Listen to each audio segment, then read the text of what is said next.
ఒక్క క్వశ్చన్, మీకు ఈ ఒక్క మిస్టేక్ వల్ల ఫాస్ట్ బౌలింగ్ లో పవర్ రావట్లేదు. చాలా మంది బిగినర్స్ ఏం చేస్తారంటే wrist ని రిలీజ్ టైంలో లూజ్ గా పట్టుకుంటారు అనమాట. అది తప్పు. మన wrist అనేది స్ట్రైట్ గా ఉండాలన్నమాట.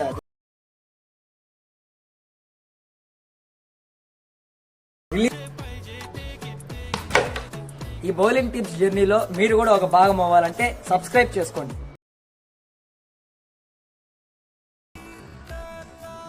హలో గైస్, ఇప్పుడు మనం నేర్చుకోబోయే బౌలింగ్ పేరు క్యారమ్ బౌలింగ్ అనమాట. ఇప్పుడు మన గ్రిప్ అనేది క్యారమ్ బౌలింగ్ లో ఇలా ఉండాలన్నమాట.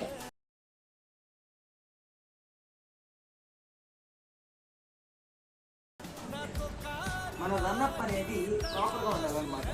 మన హ్యాండ్ అనేది వెనకాల ఉండాలి. సో ఎప్పుడైతే రిలీజ్ చేస్తామో అప్పుడు మనకి పర్ఫెక్ట్ గా ఉంటుంది అన్నమాట. శాంపుల్ బాల్ వేసేద్దామా? For more videos, subscribe to our channel.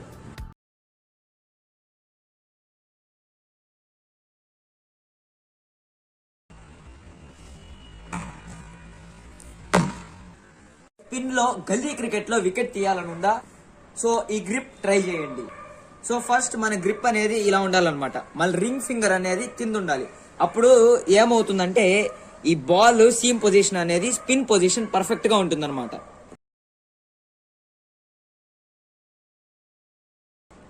మీరు ఇలా వేయాలన్నమాట. ఇలా వేసినప్పుడు అడ్వాంటేజ్ ఏమంటే బాల్ కరెక్ట్ హైట్ లో వెళ్ళి పర్ఫెక్ట్ స్పిన్ అనేది వస్తుంది.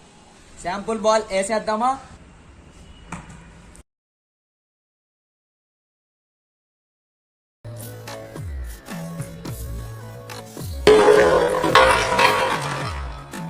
ఒక్క క్వశ్చన్, మీకు నక్కుల్ బౌలింగ్ నేర్చుకోవాలని ఉందా?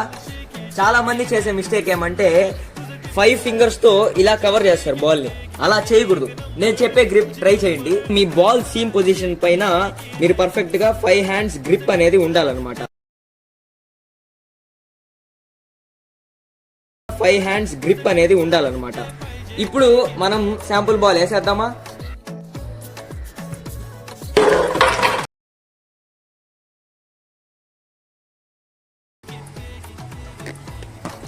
మీరు సింపుల్ గా స్పిన్ బౌలింగ్ నేర్చుకోవాలనుకుంటున్నారా?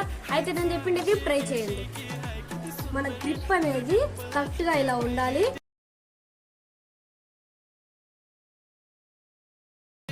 నెక్స్ట్ అయితే బాల్ ని రిలీజింగ్ టైంలో లెఫ్ట్ సైడ్ రొటేట్ చేయాలి.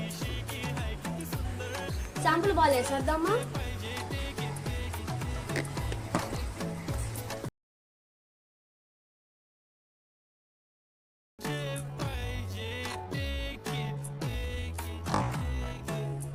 మీరు ఫాస్ట్ బౌలింగ్ లో కొత్త సీమ్ పొజిషన్ నేర్చుకుంటారా?